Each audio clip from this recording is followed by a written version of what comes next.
தூத்துக்குடி மாவட்டம் விளாத்திக்குளம் அருகே சிறுமியை பாலியல் வன்கொடுமை செய்து கொடூரமான முறையில் கொலை செய்த வழக்கில் இறுதி தீர்ப்பை வழங்கிய தூத்துக்குடி மாவட்ட மகளிர் நீதிமன்றம் குற்றம் சாட்டப்பட்ட தர்ம முனீஸ்வரனுக்கு இரட்டை மரண தண்டனை விதித்து அதிரடி தீர்ப்பு.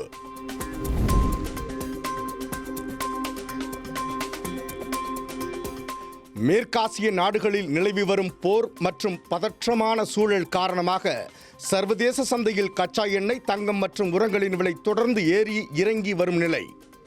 நாட்டின் பொருளாதாரத்தை காக்க பொதுமக்கள் அனைவரும் எரிபொருள் மற்றும் அந்நிய செலாவணியை தங்களால் முடிந்தவரை சேமிக்க வேண்டுமென மத்திய நிதியமைச்சர் நிர்மலா சீதாராமன் வேண்டுகோள்.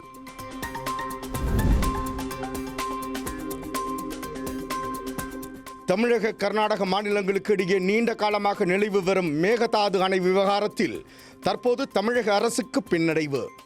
காவிரியின் குறுக்கே மேகதாது அணை அமைப்பதற்கான விரிவான திட்ட அறிக்கையை தயாரிக்க கர்நாடக அரசிற்கு அனுமதி வழங்கக்கூடாது என தமிழக அரசு தாக்கல் செய்திருந்த சீராய்வு மனுவை உச்சநீதிமன்ற தலைமை நீதிபதி சூரியகாந்த் தலைமையிலான அமர்வு இன்று அதிரடியாக தள்ளுபடி செய்து உத்தரவு.